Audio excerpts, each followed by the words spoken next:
Good morning student. मैं mister Mayank Singh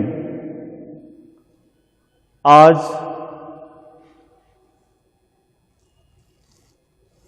Hindi online class में आप सभी का हार्दिक स्वागत और अभिनंदन करता हूं। प्यारे बच्चों, जैसा कि आपको पता है कि विगत दिनों से ऑनलाइन क्लासेस या कक्षाएं संचालित हो रही हैं और आपके समस्त विषयों के पाठ्यक्रम को वीडियो के माध्यम से शिक्षक बंधुओं द्वारा पढ़ाया जा रहा है। उसी क्रम में हम आज क्लास 11th का जो हिंदी विषय है, उस हिंदी विषय का जो चौथा लेसन है जिसका नाम है भरत महिमा, जिसमें कई पार्ट हैं। उस पार्ट में एक पार्ट है गीतावली। आज हम आप सभी विद्यार्थियों को गीतावली का जो पहला पद है उसकी सुस्पष्ट व्याख्या हम आपको बताएंगे और सभी विद्यार्थियों से हमारा ये निवेदन भी है कि आप इसे ध्यानपूर्वक सुनें और इसमें जो बातें गोस्वामी तुलसीदास ने लिखा है उसे समझें और अपनी कॉपी पर नोट कर लें।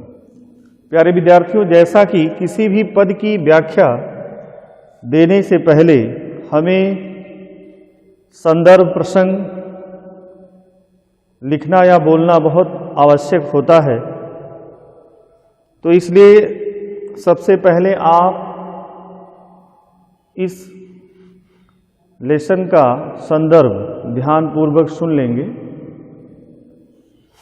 प्रस्तुत पद या प्रस्तुत काव्य हमारी पाठ्य पुस्तक हिंदी काव्यखंड में गीतावली नामक शीर्षक से उद्धृत है, जो हिंदी साहित्य के भक्तिकालीन सगुण मार्गी राम भक्ति शाखा के प्रतिनिधि कवि गोस्वामी तुलसीदास द्वारा रचित काव्य या महाकाव्य रामचरितमानस से संकलित है।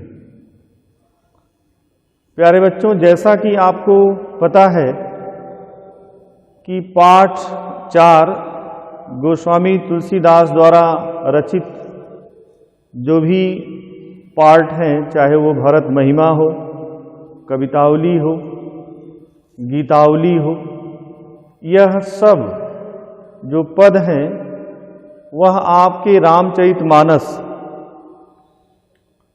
या राम के जीवन में जो घटित घटनाएं हैं, उनके परिवार और वंशज के जीवन में घटित जो घटनाएं हैं उसका वर्णन गोस्वामी तुलसीदास ने किया है। तो आज हम आपको गीतावली का जो पहला पद है उसकी सरलतम व्याख्या आपके सामने हम प्रस्तुत करेंगे, जो इस प्रकार है कि जौ पै हो मातु मते म हुई हो, तो जननी जग में या मुख की कहाँ कालिमा धुई हो, क्यों हो आज होत सुचि सपथनि, कौन माने साची, महिमा मृगी कौन सुकृति की, खल बच बिसखिन बाची, गहि न जात रसना काहू की, कहो जाय जो सूझे, दीन बंधु करुणा सिंधु बिनु, कौन हिय की बुझे, तुलसी राम वियोग विषम विष, बिकल नारी नर भारी, भरत स्नेह सुधा सींचे सब, भय तेहि समय सुखारी। ये गीतावली का पहला पद था। प्यारे बच्चों, जैसा कि पूरे पद में जो बातें हैं, जो बात गोस्वामी तुलसीदास ने स्पष्ट किया है, उसका आप एक संक्षिप्त सारांश पहले जान लें। इसके बाद हम इसकी जो शब्दावली है, जो शब्द हैं, उन शब्दों के माध्यम से आपको व्याख्या बताएंगे। जैसा कि आपको पता है कि माता कैकेयी के कहने के बाद राम, लक्ष्मण और सीता वनवास को चले जाते हैं, वन को चले जाते हैं। तत्पश्चात भरत अयोध्या वापस लौट करके आते हैं और यह जो घटना घटित हुई है उनके परिवार में, यह जो कुचक्र दिखाई दे रहा है उनके उस वंश में, उनके उस परिवार में, उस घटना पर बहुत अधिक गहन विचार करने के बाद उन्हें यह बात मन में स्पष्ट रूप से समझ में आ रही है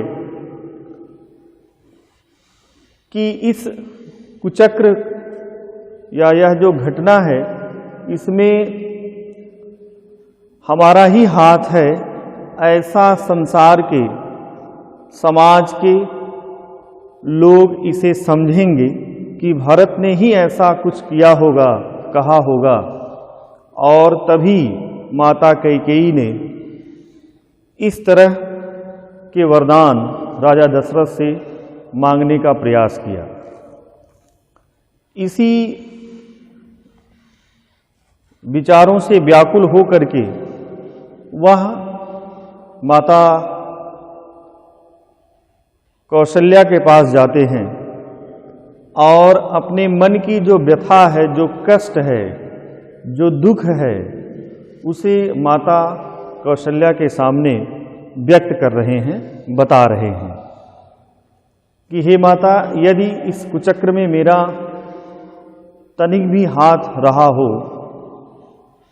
तो उस कुचक्र में हाथ रहने के कारण जो हमारे मुख पर कालिख लगेगी, जो कलंक लगेगा, उसे मैं कभी भी मिटा नहीं पाऊंगा। और यदि मैं इस समय शपथ भी लूं, सौगंध भी खाऊं, कसम भी खाऊं, तो ऐसे में हमारी बात को कोई मानने के लिए तैयार भी नहीं होगा।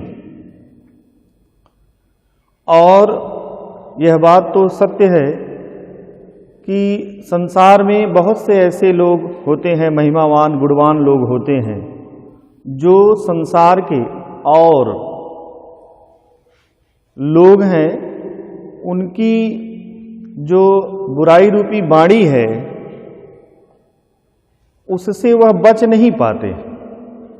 कहीं न कहीं, किसी न किसी के द्वारा हर गुणवान व्यक्ति, महिमावान व्यक्ति की बुराई होती रहती है, लोग करते रहते हैं, लोगों का स्वभाव है, और हम किसी की जिह्वा को भी नहीं पकड़ सकते। ऐसे में जिसे जो समझ में आएगा वह कहेगा और उसे हमें सुनना पड़ेगा, तथा यह बात अवश्य हमारे मन में उठ रही है कि हमारे जो ज्येष्ठ भ्राता हैं, मर्यादा पुरुषोत्तम भगवान राम, वह करुणा के सागर हैं, दया के सागर हैं। हमारे मन की जो व्यथा है, जो कष्ट है, जो दुख है, जो ग्लानि है, वह केवल वही समझ सकते हैं। उनके अतिरिक्त और कोई दूसरा नहीं समझ सकता। अर्थात जो वास्तविकता है उसे केवल राम ही जान सकते हैं और कोई दूसरा नहीं जान सकते। कवि ने यहाँ कहा है कि भरत की इस तरह बातों को लोग सुनते हैं और उसके पूर्व सभी उस नगर के जो स्त्री पुरुष हैं वह राम के वियोग रूपी विष में पूरी तरह व्याकुल दिखाई दे रहे थे। लेकिन जैसे ही उन्होंने भरत के मुख से राम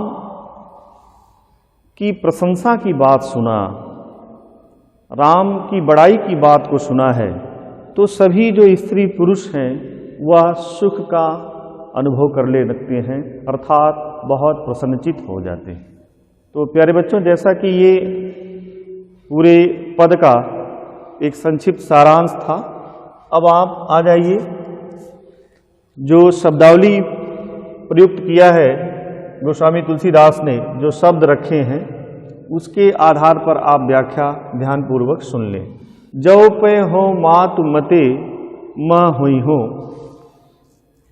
गोस्वामी तुलसीदास कह रहे हैं कि भरत माता कौशल्या से कहते हैं कि हे माता, यदि मेरा इस कुचक्र में तनिक भी हाथ रहा हो, यदि मैं तनिक भी इस घटना में शामिल रहा हूं, तो आप ही बताइए कि इस संसार में तव जननी, हे माता आप ही बताइए कि जग में या मुख की, इस संसार में जो हमारे मुख पर इस कुचक्र के कारण कालिमा लगेगी, कलंक लगेगा, कलंक रूपी कालिख लगेगी, उस कालिख को मैं इस संसार में कहाँ धुलने जाऊंगा, अर्थात मैं अपने इस कलंक को कभी भी मिटा नहीं पाऊंगा। गोस्वामी तुलसीदास कह रहे हैं कि भरत माता कौशल्या से कहते हैं कि हे माता, यदि इस कुचक्र में मेरा तनिक भी हाथ रहा हो, तो आप ही बताइए इस कुचक्र के कारण हमारे मुख पर जो कालिमा लगेगी, जो कलंक, जो धब्बा लगेगा, उस कालिमा को हम इस संसार में कहाँ धुलने जाएंगे, अर्थात हम उसको मिटा नहीं पाएंगे। क्यों हो आज होत सुच सपथन, यदि मैं आज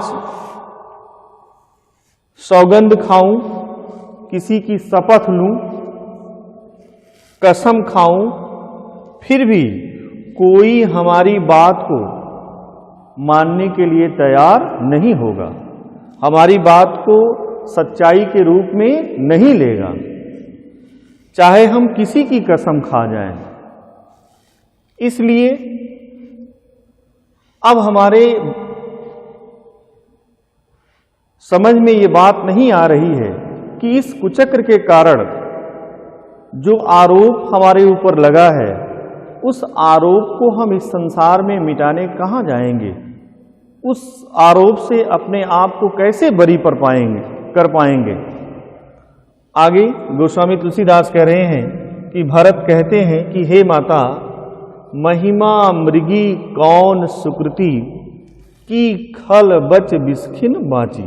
गोस्वामी तुलसीदास कह रहे हैं कि भरत कहते हैं कि महिमावान व्यक्तियों की या गुणवान व्यक्तियों की जो महिमा रूपी हिरनी है, वह कभी भी खल यानी दुष्ट व्यक्तियों के वाणी रूपी बाण से बच नहीं सकती। अर्थात आप इस संसार में कितनों ही अच्छे कर्म करिए, सुकर्म करिए, फिर भी कुछ ऐसे दुष्ट लोग होते हैं जिनकी आलोचनाओं से, जिनकी बुराई से आप कभी भी अपने आप को बचा नहीं सकते। उसी तरह जो गुणवान व्यक्ति होते हैं, उनकी जो महिमा रूपी हिरनी है, वह कभी न कभी दुष्ट व्यक्तियों के वाणी रूपी बाणों से अवश्य घायल हो जाती है। इसलिए हम अपने आप को इस कुचक्र से कभी भी अलग नहीं कर सकते। गहि न जाति रसना काहू की, हे माता, संसार है, इस संसार में तरह तरह के लोग रहते हैं। हम किसी की जिह्वा को, रसना यानी जिह्वा को, कभी भी पकड़ नहीं सकते। जिसके समझ में जो भी बातें आएंगी वह कहेगा और उसे हमें सुनना पड़ेगा। दीन बंधु करुणा सिंधु बिन कौन हिये की बूझे। गोस्वामी तुलसीदास कह रहे हैं कि भरत कहते हैं कि हे माता, मर्यादा पुरुषोत्तम भगवान राम तो दीनों के बंधु हैं, करुणा के सागर हैं। उनके अतिरिक्त इस संसार में हमारे मन की जो व्यथा है, जो कष्ट है, जो अस्तिकता है, और कोई नहीं समझ सकता है। वही एक ऐसे प्राणी हैं इस संसार में जो हमारे मन की व्यथा को, हमारे मन के कष्ट को, हमारे मन की वास्तविकता को और किसी घटना की सच्चाई को जान सकते हैं, और कोई दूसरा उसे समझने वाला नहीं है। तुलसी राम वियोग विषम विष, विकल नारि नर भारी। गोस्वामी तुलसीदास कह रहे हैं कि इसी समय उस अयोध्या नगर के जितने भी स्त्री पुरुष हैं, वह राम के वियोग रूपी विष के कारण, यानी विषम विष के कारण बहुत अधिक दुखी हुए हैं या हो रहे थे। ऐसे में भरत स्नेह सुधा सींचे सब, भय तेई समय सुखारी। कह रहे हैं कि भरत के प्रेम रूपी अमृत से सींचे जाने पर वहां उपस्थित जितने भी लोग थे उस समय प्रसन्नता का अनुभव करने लगे, अर्थात अपने भाई के प्रति इस तरह की प्रेम की भाषा को सुन करके, प्रेम की वाणी को सुन करके सभी लोग बहुत अधिक प्रसन्न होने लगे। एक बार पुनः आप सुन ले पूरी व्याख्या। गोस्वामी तुलसीदास कह रहे हैं कि भरत अपनी माता से कह रहे हैं कि हे माता, आज हमारे इस सूर्यवंशी परिवार में जो घटना घटित हुई है, जो कुचक्र हुआ है, उस कुचक्र में यदि हमारा तनिक भी हाथ रहा हो तो आप ही बताइए, उस कुचक्र के कारण जो हमारे मुख पर कालिमा लगेगी, जो कलंक लगेगा, उस कालिमा को हम कहाँ धुलने के लिए जाएंगे, अर्थात हम उसे कभी भी मिटा नहीं सकते। यदि मैं आज शपथ लूं, सौगंध खाऊं, किसी की कसम खा करके कहूं कि नहीं ऐसी बात नहीं है, तो हमारी इस बात को कोई सच्चाई के रूप में मानने वाला नहीं है। हे माता, यह संसार है और इस संसार में भिन्न भिन्न तरह के लोग रहते हैं। ऐसे में संसार का कोई भी गुणवान व्यक्ति कितनों ही अच्छा काम करे, कितनों ही अच्छा कर्म करे, फिर भी कुछ लोग ऐसे होते हैं जो उस गुणवान व्यक्ति की बुराई अवश्य करते हैं।